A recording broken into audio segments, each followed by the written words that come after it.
Hey, welcome to Crosswinds. We're so glad you're joining us today. We're going to start out our time together worshiping, and we're going to learn this new song together. And this song talks about how we have a God whose light shines bright even in the darkness. And as we continue this conversation that we started last week about how God can do incredible things in the darkest, most confusing seasons of our lives, I want us to keep holding on to this idea. And the idea is this, that our hope, our very confidence, is that even when we don't see him working, or we can't see him working, that he's there, that he's in control, that we can put our trust, put our confidence in that. Let's sing this.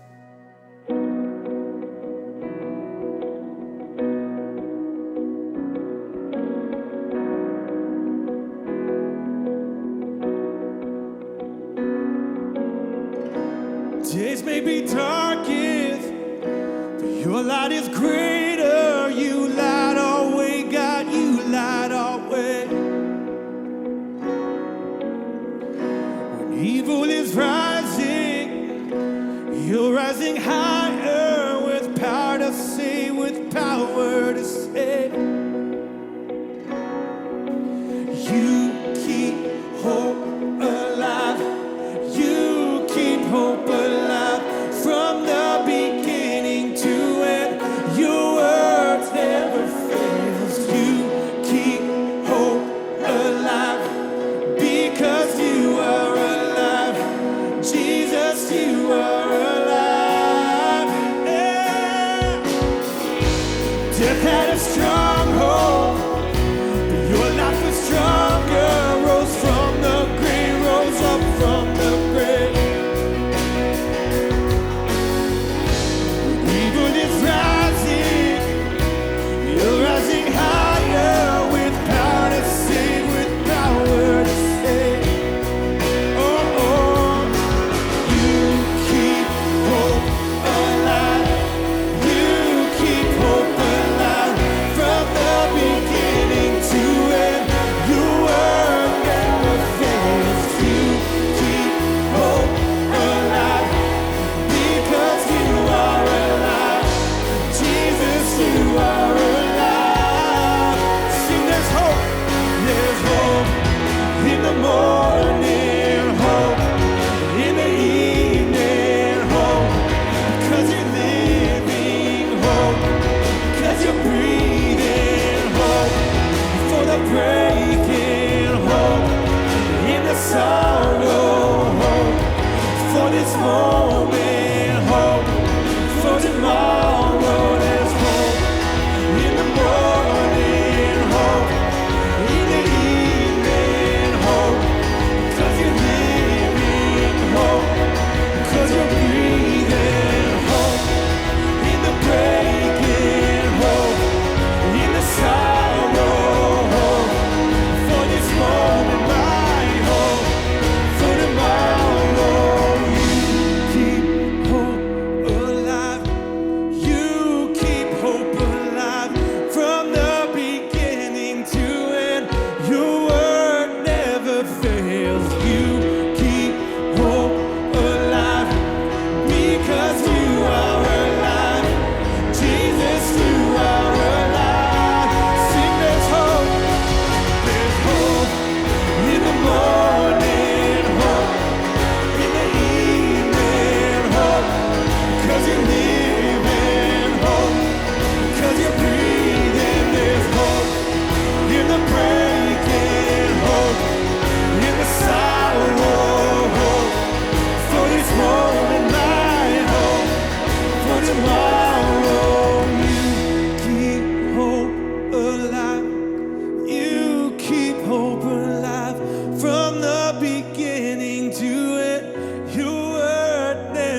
never stop working. Even when I don't see it, you're working. Even when I don't feel it, you're working. You never stop working. You never stop working. Even when I don't see it, you're working. Even when I don't feel it, you're working. You never stop working. You never stop working. Even when I don't see it, you're working. Even when I don't feel it, you're working. You never stop working. You never stop. 'Cause you are waymaker, miracle worker, promise keeper, light in the darkness. My God, that is who you are. You are waymaker, miracle worker, promise keeper, light in the darkness. My God, that is who you are. That is who you are. That is who you are. That is who you are. That is who you are. That is who you are. That is who you are. That is who you are. That is who you are. Say it when I don't see it. Even when I don't see it, you're working. Even when I don't feel it, you're working. You never stop working. You never stop working. Even when I don't see it, you're working. Even when I don't feel it, you're working. You never stop working. You never stop working.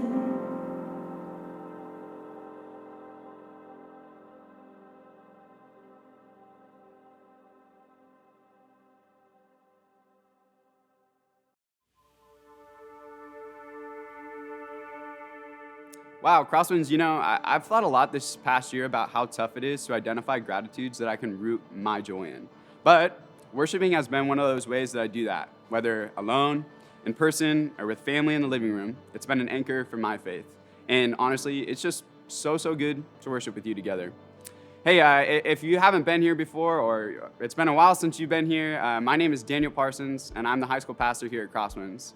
If you're a high school student who's felt really alone or disconnected or simply just so mind-numbingly bored this past year, you are not alone. So let me personally invite you to come and join us Wednesday nights to come hang out from 7 to 9 p.m. right here on campus, where actual people, not digitalized, not lagging behind, not checking out their phone in the corner, are hanging out.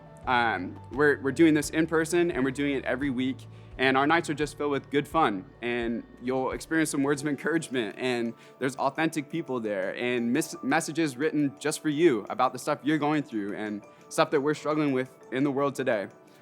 We also have awesome small groups where we take those conversations a lot deeper, and you can grow relationships that are just really solid here. So that's your official invitation. You don't have any more excuse. Come hang out. On a different note, Crosswinds, you've been hearing a lot about Goodness Village for quite a while now. It's a community of tiny homes here on campus for those who have experienced chronic homelessness. So listen up, we are getting really close to being able to welcome in the first few residents. Let me say that again for the people in the back or the people who have their phones turned down way too low. We are getting so close to inviting in some folks who have been living without a home to call their own for potentially years, to literally welcome them into their first residence or a permanent residence. And it's going to include a loving community here on campus as well. So we can celebrate that and feel tremendous joy for them, throw popcorn at the screen, whatever you want to do, let's celebrate. We took some time a few weeks back to talk to Kim Curtis, the executive director of Goodness Village. And in fact, we showed this video during our Easter service, but we loved it so much, we think it's so important that we wanted to show it again. And hey, my prayer is that as you listen and hear Kim's passion for this vision, that God begins to inspire you to take part and maybe find a way to get behind Goodness Village as well. So after the video, Andrea will share with you some practical ways that you can do that.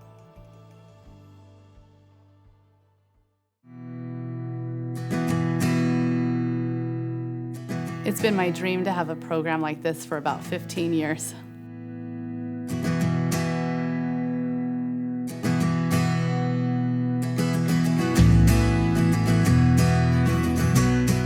Goodness Village is a tiny home community for our unsheltered neighbors in the Tri-Valley area.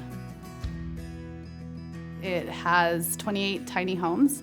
They get to move into a 8x10 house that has a kitchenette and a full bathroom. And then there's a shared community area that we're developing where they can come have meals, break bread, hang out, just start healing from past traumas and experiences out on the street. So my dream is to provide permanent housing for people to leave their trauma, their fears, and begin to heal and start to thrive, find their purpose, just feel loved and safe, and the quality of life that every human being should have. We recognize the root cause of homelessness to be the catastrophic loss of family. So what we're trying to create here is a new family, a new healthy family, right? Out in the encampments and the creeks, they have a community. They have a community. If you look out there, the homes are all together, or their tents are all together in a way that they can protect themselves and be safe, but they're not a healthy community, and it kind of perpetuates the homelessness.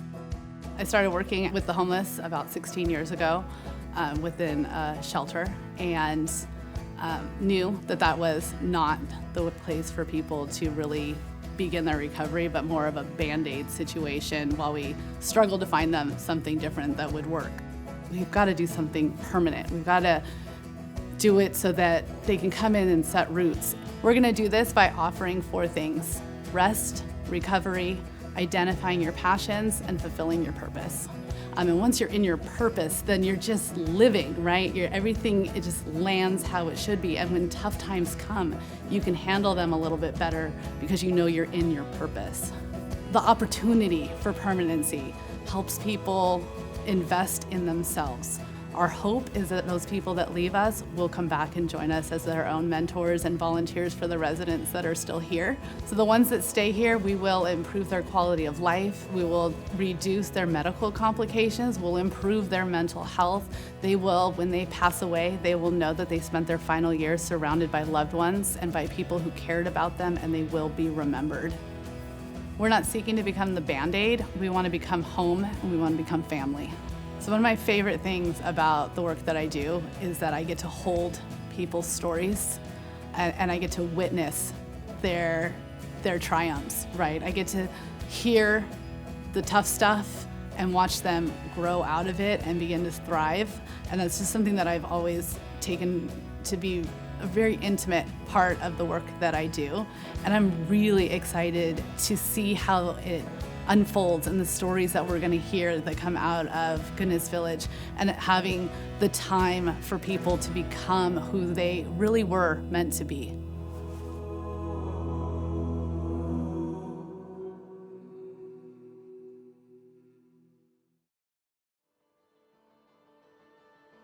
Creating space and hope for people to become who they were meant to be is something that we talk about a lot here at Crosswinds. When it comes to Goodness Village, God has been writing this story for a while now. We sang earlier about God being a way maker, and through Goodness Village, He's making a way for that restoration of community that has been lost. Like Daniel mentioned, I want to tell you about how you can get tangibly involved in the work of Goodness Village. But before I do that, there's one more story, one more place where we're seeing God work and we feel prompted to join in. Watch this.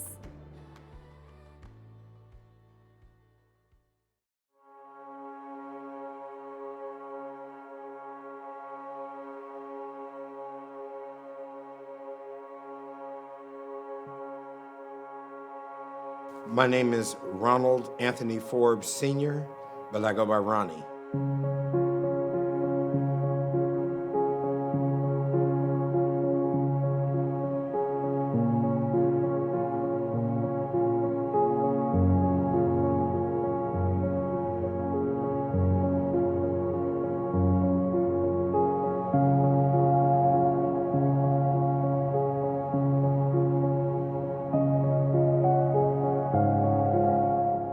the military in 1984. I went to Korea and went over there with hopes and aspirations of retiring out of the military. So I met a Korean and fell in love with her. And so we got married. So I stayed there in Korea for 3 years. But bringing her home and bringing her with me, the alcohol and the drugs that took place while I was in the military to medicate and self-medicate my PTSD issues came home with me as well. And once I started going to jail, it was just a downward spiral. I hadn't forgiven the military and I hadn't forgiven myself for all of the things that I had done. So I chose to leave her and all of my support with my family and go to the streets. And I was homeless in Oakland, homeless in Hayward, and back and forth to jail because I was hanging out with the wrong crowds. I had my moment of clarity the last time that I was incarcerated. I heard a voice from God, and he said, look, you're either going to serve me behind these walls, or you're going to serve me outside of these walls, but you will serve me. So I moved to Livermore, not knowing anything about the Tri-Valley. I came out here to continue in my quest for sobriety. I go back to places and deliver food that I was once at. And because I was a homeless veteran before and out there hungry, and standing in some of the same lines that I deliver food to now, it has motivated me to do more because that was once me. We hit a record of 1,295 boxes delivered. It was an incredible week. We usually deliver between 800 and 900 boxes a week, but if you take 1,295 boxes and you multiply that times 4, because each box feeds a family of 4 per week, it was over 5,000 people we were able to service with just the food box delivery. If I can help somebody because they don't have to go shopping by bringing them food, and they can take that money to go pay their electric bill or take that money to go and put on their rent, then it's a win-win situation. And I've been there. I'm the Alameda County Supervisor, and as County Supervisor, I see people all day that are in need, that are hurting, that need food, that need assistance. I know, in my experience with government, that government cannot do all that it needs to do by itself. We rely on and need good partners in the community, people that know the people on the ground and that are able to deliver services with compassion, with dignity, and with respect. Now, when I first heard about Ronnie Forbes, I sort of knew what to expect, but I had no idea what I was in store for when I actually served alongside him. He has this boundless energy that people feel good when they meet him, people feel good when they serve around him, and he just does great work. If God blesses us, he blesses us so that we can be a blessing to others.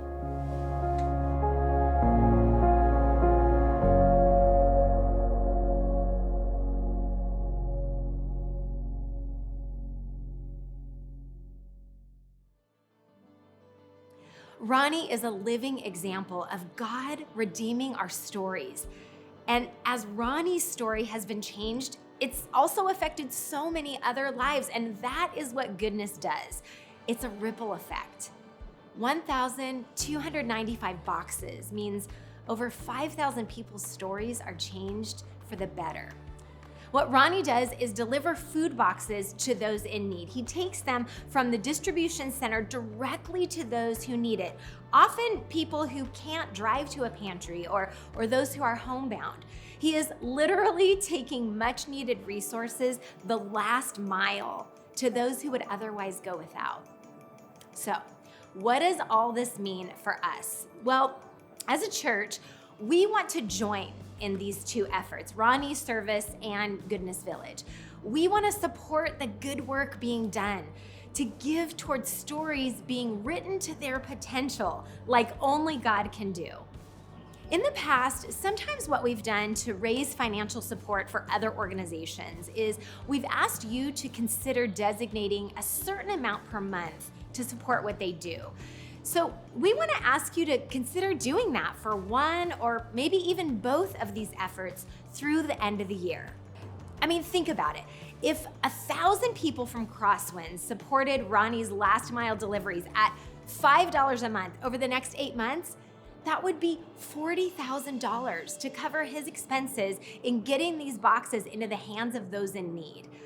Or if 1,000 people from Crosswinds gave, say, $20 a month over the next 8 months to Goodness Village, that's $160,000 that would be a really nice welcome to the neighborhood gift for this wonderful village that's going to be sharing our property.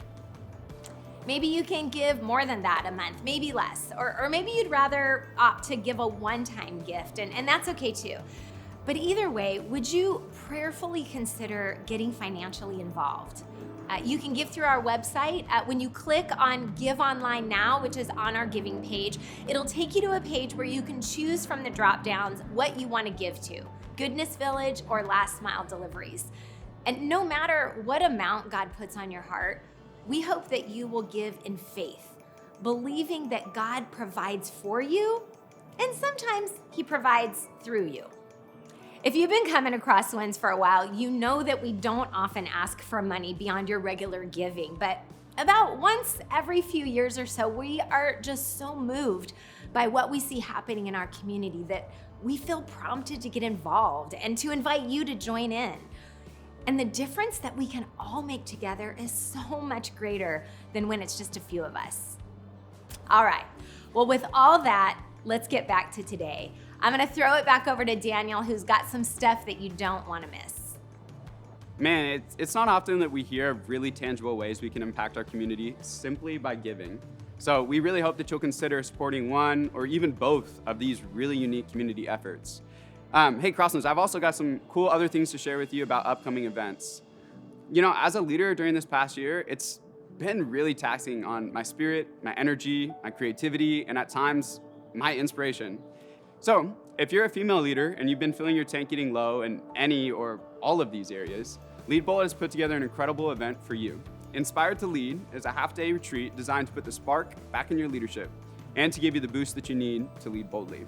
So, there will be a speaker, group discussion, time to reflect alone, all that good stuff. And if you've been leading in any ministry capacity, maybe here at Crosswinds or maybe in a nonprofit or some other ministry space, this is literally for you, built for you, made for you, welcome to you. It's happening this Saturday, so go get your tickets. Don't miss out. You're not gonna want to look back and think, wow, I really could have used that Lead Bold experience. Get online, go to leadingbold.org and get your ticket today.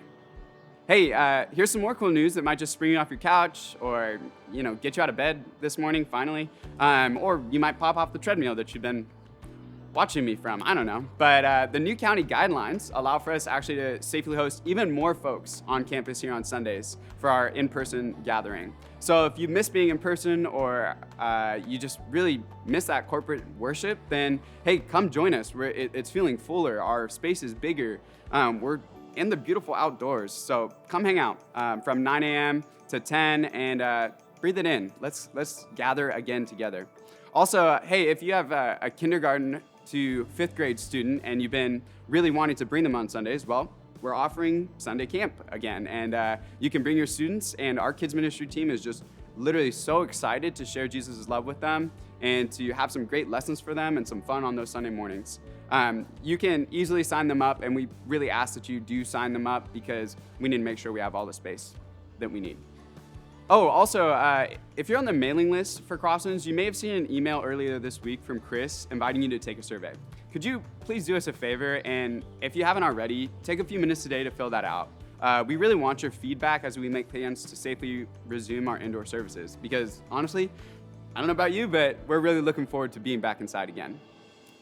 We just want to thank you so much for continuing to give and your extended generosity during this crazy year. Truly, your support allows for us to continue to do exactly what we do here at Crosswinds. And if you didn't know, there's 3 ways you can give to Crosswinds. You can go online through our website, you can text the number on your screen, or if you're fond of licking envelopes, you can mail in a check.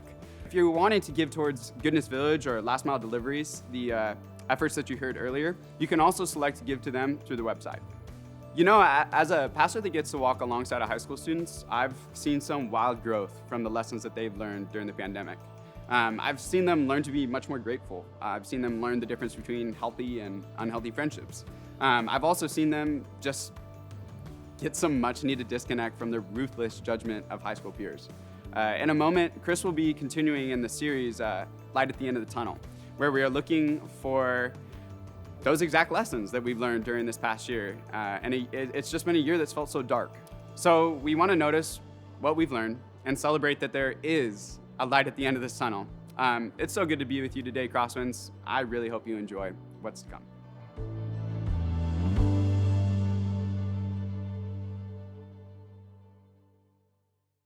Well, I've got a weird question for you as I get started with the message today. Have you ever thought about how you would escape prison if you were in it? Like I said, it's a weird question, but surely this has crossed your mind. You've seen enough movies, you've seen TV shows with prison breaks. We live in the Bay Area. You've been to Alcatraz and you've wondered if you could make the swim. All right, would you hide a spoon in your cell and every night, a little bit at a time, chip away at the concrete behind a poster to create a tunnel, Shawshank style? Would you get a job in the laundry room and hide in a giant laundry bin that gets wheeled out onto a truck and takes you to safety? Would you have a loved one bake a file into a cake and bring it on visiting day? You can see all of my ideas come from movies I've watched. But let me share with you some of the most creative, real escapes that have happened in recent years. Of course, you know about El Chapo, the notorious drug lord from Mexico. 10 years ago, he bribed some guards, and they actually did help him escape through a laundry cart, pushed him outside the prison, where he hopped into the trunk of a waiting Chevy Monte Carlo. He was eventually caught, sent back to prison, but 17 months later, he escaped again when he stepped into a prison shower and found a mile-long tunnel that was built just for him. You guys, this tunnel had lighting, ventilation, and a motorcycle. Eventually, he was caught again. Now he's in prison in the United States. Or let me tell you about Choi Gap-bok. Choi was an avid practitioner of yoga, 23 years doing yoga, and he was arrested on suspicion of robbery. He was in jail for 5 days before he applied large amounts of skin ointment to his body and squeezed through the tiny slot at the bottom of a jail cell that they used to give prisoners their food. Okay, the space was only 6 inches tall and 17.7 inches wide. Just to show you how small that is, I went to Lowe's and bought a ceramic tile that is 6 by 18. This is it. This is nuts. Can you imagine squeezing through something this size to escape? All right, one more. Michel Valjour. Michel was serving a lifelong sentence for attempted murder and armed robbery. Well, one day, he decided to paint some nectarines he found in the prison. Nectarines. He found these in the kitchen, paint them to look like hand grenades, and he used these hand grenades, nectarines, to force his way onto the prison roof where his wife Nadine, who had been taking helicopter lessons so she could help his escape, where Nadine landed a helicopter, picked him up, they flew to a nearby football field where a car was waiting, and they drove away. That is dedication, to sign up to take helicopter lessons just for this one moment of helping your spouse escape from prison? Well, you may never have a need to escape from prison. At least I hope you don't. But I wonder if there isn't a different type of escape that we do all the time. I read this week that a survey of 2,000 U.S. adults showed that we spend roughly 13 hours in an average week escaping our reality. Reading books, watching movies, listening to music, playing video games. The most interesting one to me, they found people spend 44 minutes a week just daydreaming. And the most common daydreams, 60% of people dream about what it would be to win the lottery. 54% dream about an exotic vacation. Okay, when they ask them what it is they dream they would do on that exotic vacation, the top answer, 55% said sleep. Anyway, when you do the math, 37,440 hours of your lifetime will be spent escaping in some way or another your reality. That is 4 years, 99 days of your life.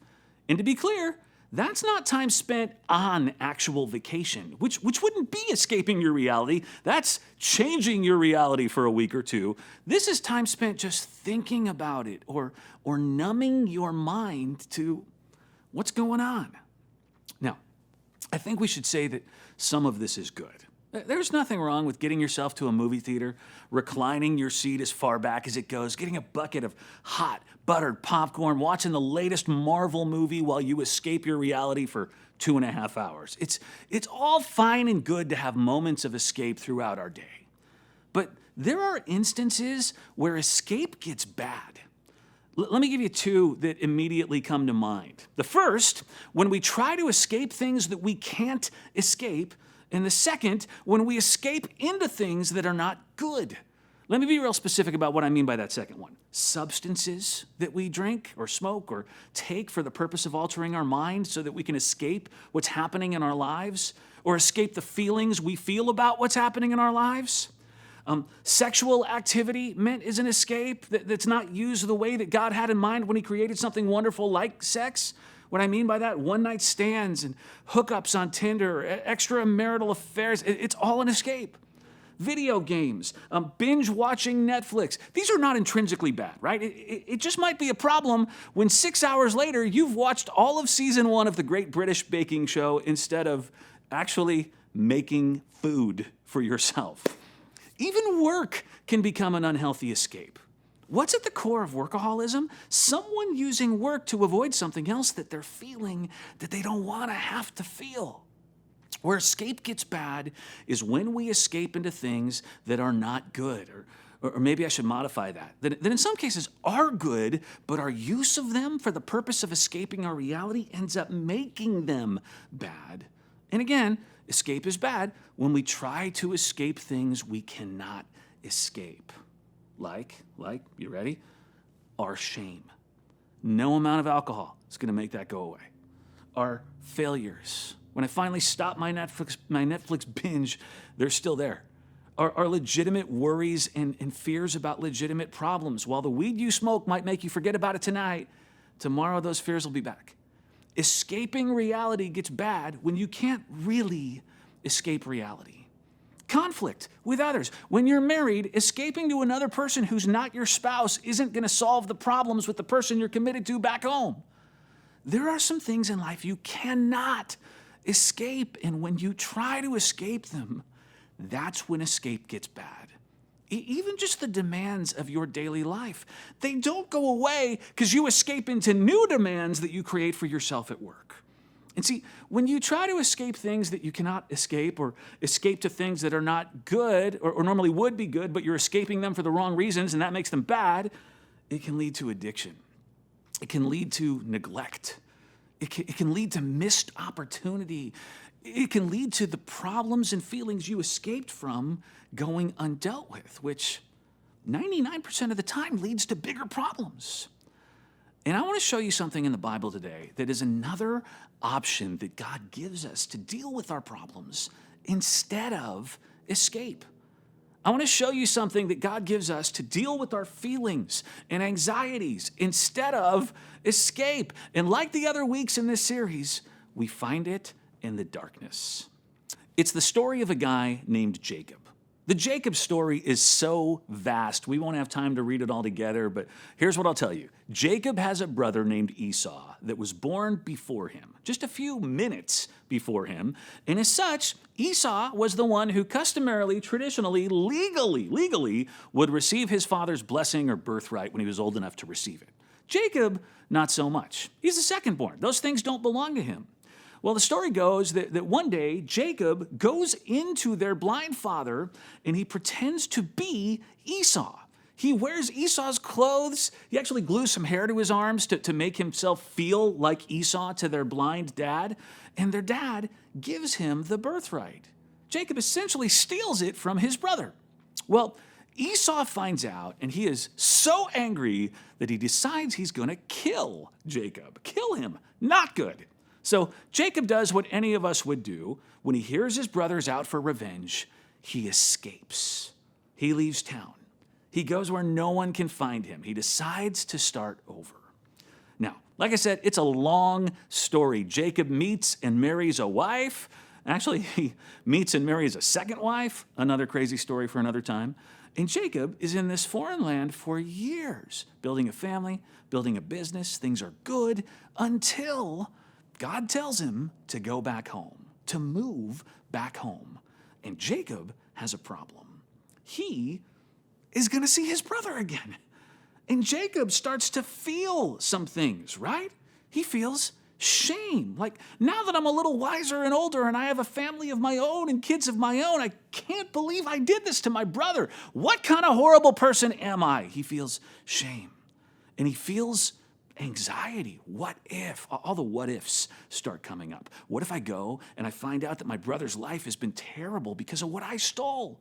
What if my family refuses to talk to me now? What if I move back and I try to restart my business in this old place and I can't get it off the ground? What if God is telling me to move back because he's going to finally punish me for the bad thing that I did? Do you know the what ifs that anxiety brings? He's feeling the what ifs. His mind can't stop thinking of all the what ifs.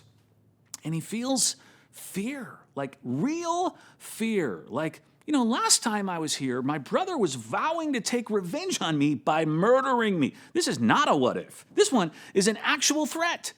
So let me show you what Jacob does. We read about it in Genesis 32. Verse 3 says, Jacob sent messengers ahead of him to his brother Esau in the land of Seir, the country of Edom, and he instructed them, this is what you are to say to my lord Esau. Your servant Jacob says, I've been staying with Laban and have remained there till now. I have cattle and donkeys, sheep, goats, male, female servants. Now I am sending this message to my Lord that I may find favor in your eyes. Do you notice that Jacob is going all out, over the top with the respect, calling his brother his Lord, all that? He's laying it on thick because he's afraid. Verse 6. When the messengers returned to Jacob, they said, we went to your brother Esau, and now he is coming to meet you, and 400 men are with him. Your brother's on his way, and he's bringing 400 guys. My friends, that's not good. That is a bad sign. So Jacob decides to do something. Verse 7 says, in great fear and distress, Jacob divided the people who were with him into two groups, and the flocks and the herds and the camels as well. All right, the first thing I want you to notice there are Jacob's feelings. The Bible doesn't always talk about feelings. It talks about events. But in this story, the feelings are the events. Fear, distress, the same thing he felt years ago that caused him to escape. Escape those feelings, escape his reality. So it says that Jacob decides to split his family, his possessions, his business into two groups so that if Esau comes and attacks one, the other might escape. And then Jacob sends some servants with gifts. Maybe I can buy my way out of this. And then Jacob decides to go spend the night alone in the darkness. Jacob, whose life had been filled with wives and servants and kids and cattle and his business and things that could distract him from what he had done so many years earlier, Jacob decides to spend the night alone with no one and no thing and feel his feelings for the first time. He decides not to escape. And in verse 24, we read, so Jacob was left alone, and a man wrestled with him till daybreak. Now, the Bible is weird sometimes. As a pastor who spent my adult life teaching this, can I tell you, it's weird. How could Jacob be alone and also have a man there with him wrestling? Who is this man? And why has WrestleMania 1 broken out in Genesis 32? This comes out of nowhere. Well, what you're going to find out in a few verses is that this is God. Shoot, should I have said spoiler alert? Actually, it helps make this less weird if I tell you now that this is God. And in fact, it's important for you to know because the first thing you need to see in this passage to help you deal with the feelings you feel that you want to escape from, but you're not going to ever escape, the first thing you must know about this is that even when you are alone with your feelings, you are not alone. God is there. If you're afraid of feeling your feelings, and it's what causes you to escape your reality, especially into things that are not good or become not good, what you must know is that if you allow yourself to feel those feelings in the darkness, you will not find yourself alone in that dark place. God will be there with you. He will be there with you as you feel shame. He will be there with you as you feel failure. He will be there with you as you feel anxiety. And in fact, that's where God is, waiting in your feelings for you to feel them so that he can wrestle with you. Verse 25 says, when the man saw that he could not overpower Jacob, he touched the socket of Jacob's hip so that his hip was wrenched as he wrestled with the man.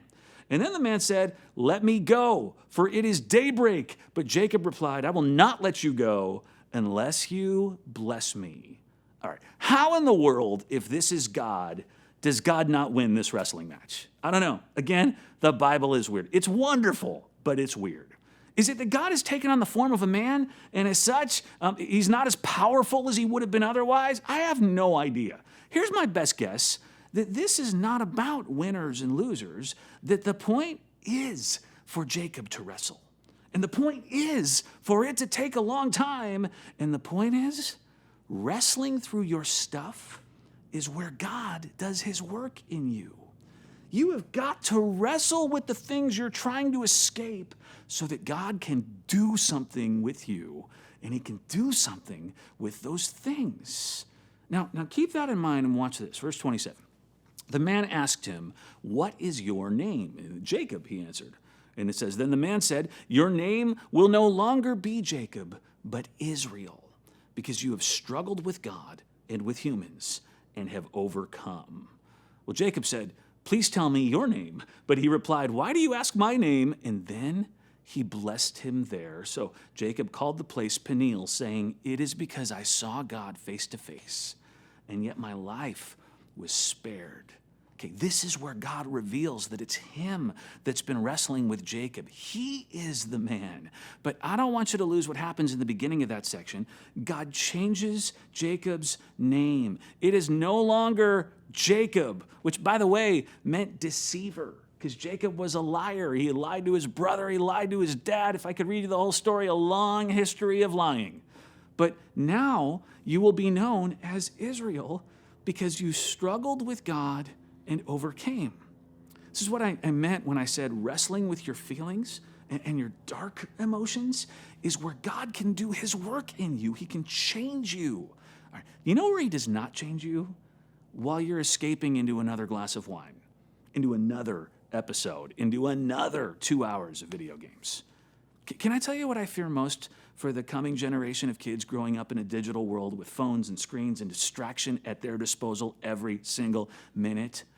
That they won't grow up knowing how to be alone with their feelings. Because in the alone, they'll find that they're not alone. And as they wrestle with their feelings, they'll find that God there with them is going to change them. All right, one more thing I want you to see. Back to verse 29 again. Jacob said, please tell me your name. But the man replied, why do you ask my name? And then it says, then he blessed him there. God blessed Jacob there. Now, the Hebrew word for bless in this story is the Hebrew word barak. Barak means blessing. There are other words for blessing as well, but this one is kind of different. Here's what this word for blessing means. It means for your weakness to be compensated with God's strength. It means for God to give you his strength and power to do that which you don't think that you can do. When Jacob says, give me your blessing, what God turns around and gives him is his strength. And this is the third thing, the final thing I want you to know out of this story. You, like me, who have a tendency to want to escape our feelings and our anxieties and our struggles and our problems, you who want to escape because you think you're too weak to handle it, God gives you his strength in the darkness. You aren't made stronger by escaping. You're made stronger by wrestling. Now, I'm going to leave you without much more on that one until next week, because Jody is going to go a lot further with that idea. But the way that this story ends, Jacob goes on to meet his brother the next day, and it ends up going well. His brother forgives him. They end up rebuilding their relationship. All is well. All right. Let me ask you one more question. I asked one at the beginning. If you had to escape prison, how would you do it? Let me ask one kind of similar as we wrap up. Assuming that you've got problems and struggles and anxieties, how do you escape them right now? What is your method of escape these days? I mentioned some at the beginning, ways we escape to things that are not good or that are good, but they become bad because of what you're trying to escape. Substances, sexual activity, work, unhealthy relationships, social media, TV, even daydreaming. Would you take a look at where you might be avoiding or trying to distract yourself from some darkness you're going through that God wants to meet you in? And would you, having identified your usual escape method, allow yourself this week instead to feel, to experience the darkness so that you can meet God there because He's waiting in it for you? And then, would you wrestle? Would you struggle so that God can wrestle with you and give you His strength?